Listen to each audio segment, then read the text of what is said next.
Hello, I'm Serge. You and we are both here again. Which means it's time for us to let go of modernity, let go of ray tracing of battle passes, and instead go back to the year 2001, when Zoom Incorporated asked the question no man, woman or mosquito dared to answer. What if Buck's life was not Pixar cute, but Kafka horrifying? That is, if Kafka made a flight sim stealth-focused Shadow of the Colossus-like arcade game. We'd see the answer to that question in March 2002, when Mister Mosquito made its way to the West. Back then, I was barely a teen and had never tasted espresso, but I had tasted the thrill of browsing the PS2 shelf at a video game store where the air smelled like PVC and nostalgia.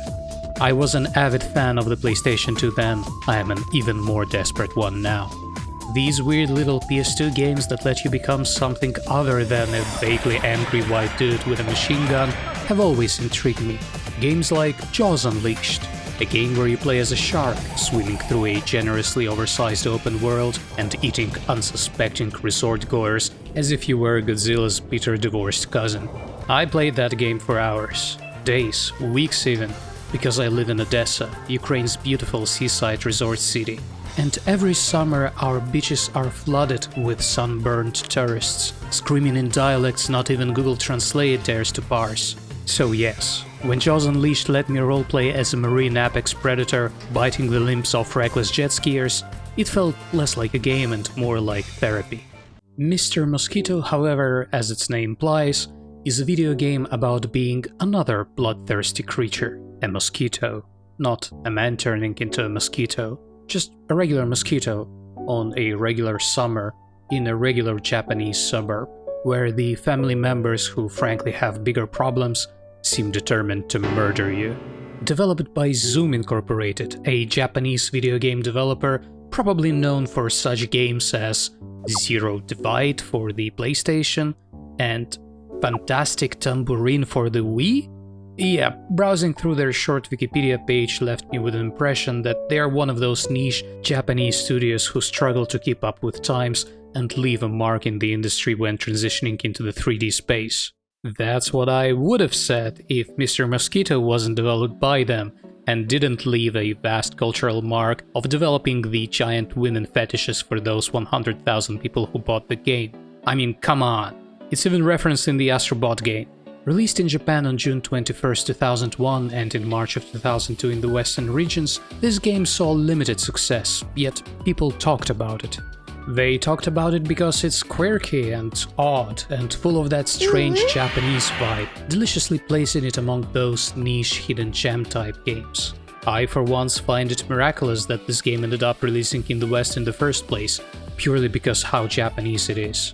The way the characters here talk and behave, the very specific kind of humor, the open and unashamed sexualization of underage teenage girls, Mister Mosquito screams Japan. And it released in early 2000s when the globalization and acceptance of cultural quirks of different nations were still in their infancy. Yet there is one cultural thread present in this game that connects all men, women and children alike: the sheer contempt towards mosquitoes. In real life, I hate mosquitoes. I hate mosquitoes even more than I hate politicians. In summer, it's very hot where I live, so I become a full-time indoor creature. I sit on my couch in a tank top, staring at the walls and waiting for the sound. The sound of a tiny nightmare engine. When a mosquito buzzes near my ear at 2:37 AM, I become a Navy SEAL. I scan the room like I'm Jason Bourne. I slap the air like an idiot, fueled by pure ancestral hatred.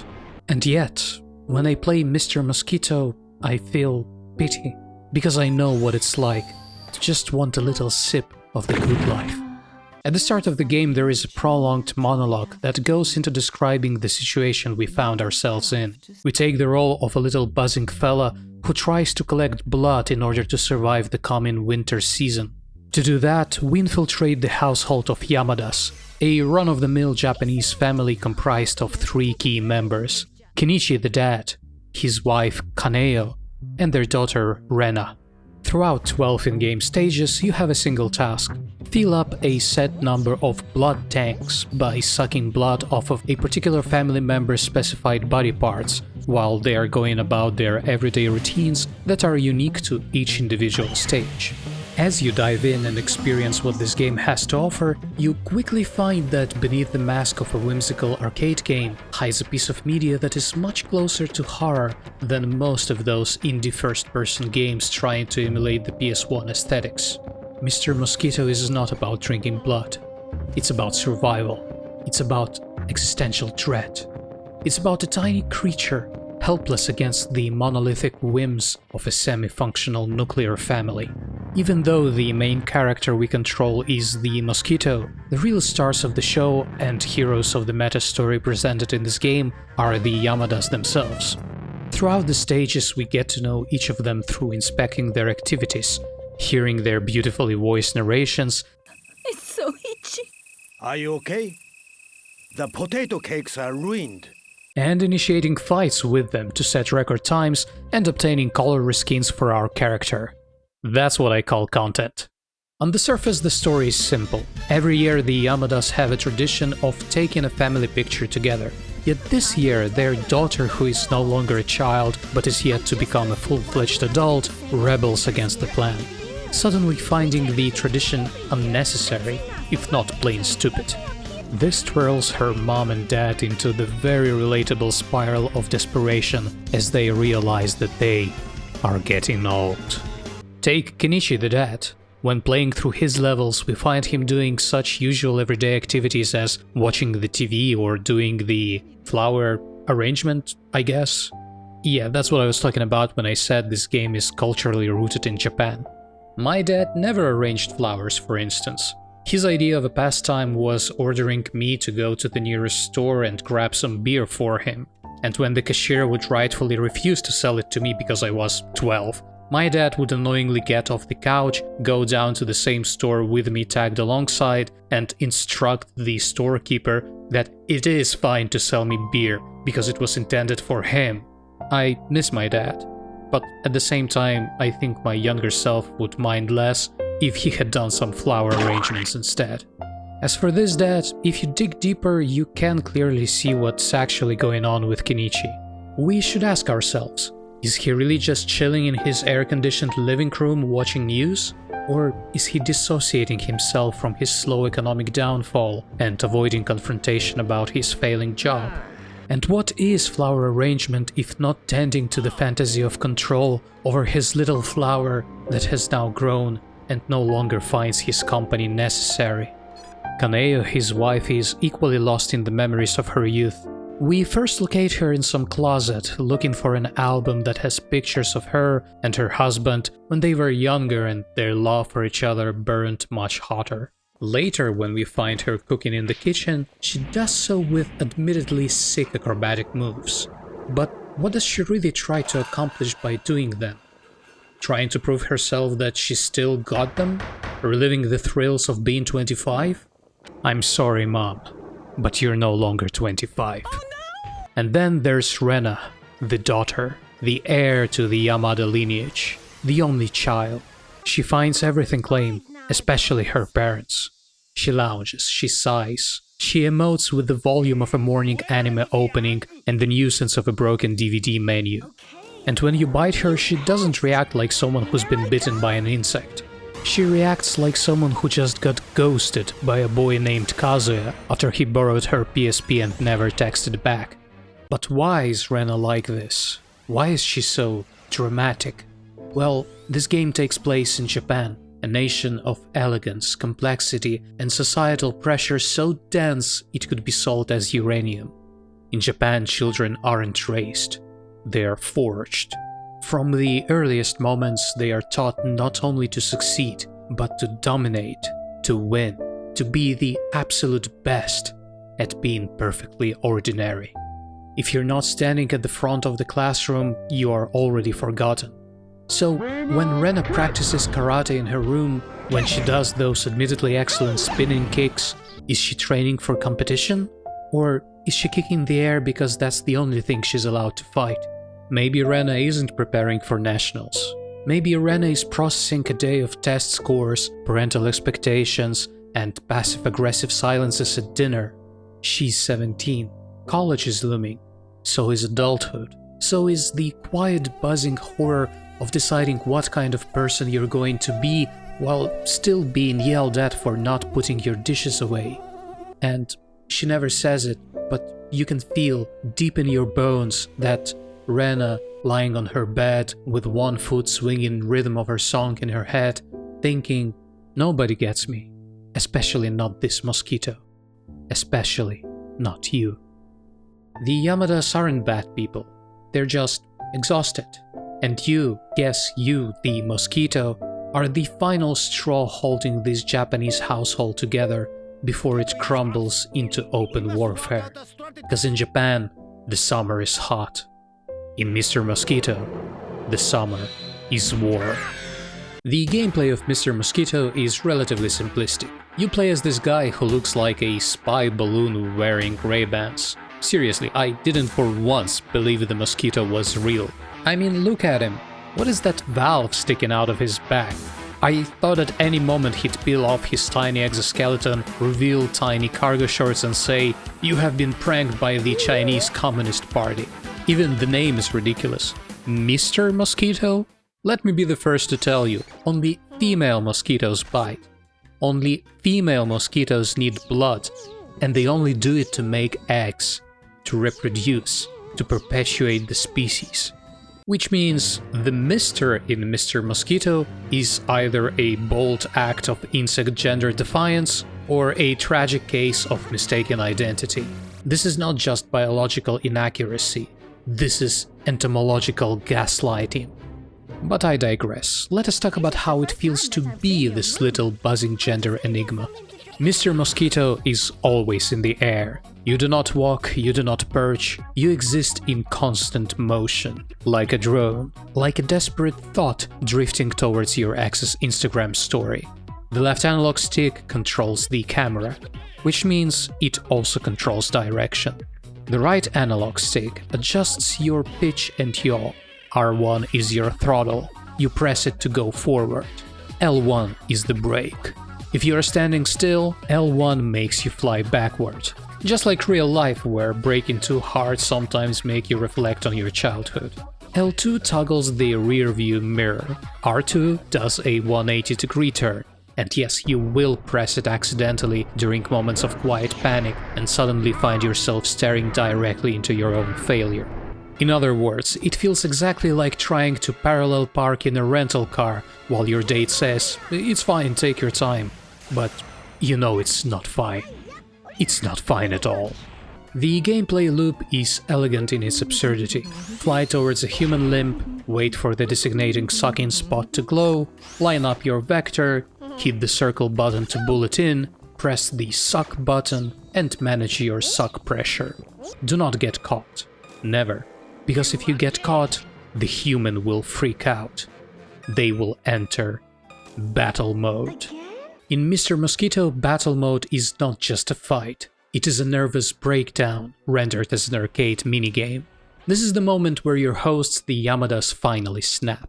They don't just scream, they roar, they flail, they spin, they become godless, dignityless, fully unshackled from the social contract. And your job? Your job is to make them calm down. You must locate the relax points on their body. Yes, they're exactly what they sound like. Calm buttons. You press them by crushing into specific body parts, usually shoulders, knees, or other overlooked pressure points where stress lives like a tenant who forgot to pay rent. Hit all the relax points within the time limit, and your human host will suddenly forget that a flying horror was just sipping plasma out of their jugular. They will walk away, silently, as if nothing happened. To me, this is not combat. This is emotional management. If you calm them down fast enough, you get a new color for your mosquito avatar. It's like unlocking a skin in Fortnite, except instead of shooting strangers in a banana suit, you just gave a suburban family member a full-body anxiety massage using your face. No battle pass required, just trauma. On paper, this gameplay is easier than real life. In practice, it can be harder than finding a functional McDonald's during an air raid alert, and I would know, because I've tried both. To finish a level in Mister Mosquito, you must drink enough blood. and by doing so, fill a certain number of blood tanks, usually between 1 to 3. Always just enough to feel like you're asking too much from someone you barely know. But if you are bold, you will go hunting for the EX tanks. They are hidden, buried deep in the domestic commodities of middle-class Japanese life. They dare you to be curious. They whisper, what if the real blood was the detours we made along the way? Alongside, there are other collectibles to hunt. Hearts increase your health bar. Fruits restore your health and give you points. Made me think of Pac-Man. That is, if Pac-Man had an insect cousin with unresolved family dynamics. There are also time-based sequences, bonus rounds. Collect everything before the clock runs out, or else something bad happens. You can win points, or you can be fried alive in a microwave. But with all these options that the game generously provides, there's a part that hurts. You are not allowed to explore after you complete your objective. Once you've filled the required blood tanks, the level ends. You are kicked out, thrown back to the main menu, stripped of your agency, the Mosquito equivalent of being ghosted mid-conversation. If you dare to explore, if you took the scenic route, collected all the things, found the EX tank, grabbed the fruit, soothed your completionist's itch, and then lost to Kenichi in a vacuum-fueled rage tantrum, it all resets. Everything. Your progress, your fruit, your sense of worth. You start again, naked, unblooded. This is not just a design flaw, this is a philosophy. Mister Mosquito is a game that rewards curiosity, and then punishes it. It's like being in a toxic relationship with an apartment that keeps hiding fruit behind its furniture. So, in essence, Mister Mosquito is a game where you are small, insignificant, a tiny buzzing agent of chaos in a house that is on the brink of emotional collapse. A game about flying, but also a game about falling into patterns, into systems, into people's lives, and right under their skin. And now, as we float away from the Yamada household, having thoroughly drained them of blood, respect, and narrative coherence, it's time to lend this review to a close and draw some conclusions. Mister Mosquito is not a good game, but at the same time it's a great one. It is short, clunky, and often frustrating, but it is also very memorable. It is a game about powerlessness, about routine, about what happens when you finally step outside your path and try to suck the marrow, or in this case, the hemoglobin, out of something greater than yourself. It is a game that asks, what if the villain is just someone trying to live? And in that question, Mister Mosquito becomes art. And also fetish fuel, but mostly art. As for me, I recently switched jobs to allow more time working on my channel. Not because I hate working, but because I like this more. Making videos like this, talking about games that most people forgot or never knew existed in the first place. That's what I want to spend more of my time doing. So, if you like this, click the thing. Subscribe, yell into the algorithm's black mouth on my behalf, and maybe come hang out in Discord, where we talk about forgotten PS2 games and share conspiracy theories about fruit placement in Katamari Damacy. I'm just a small creator, floating in a giant pool of digital sharks, but if this video made you feel something, even if that something was just, I never want to see a mosquito again, then your support means more than the EX tank hidden underneath the cooking pot in the kitchen stage. Thanks for watching. Now, go drink some water. Or blood if you're a mosquito watching this. I don't judge.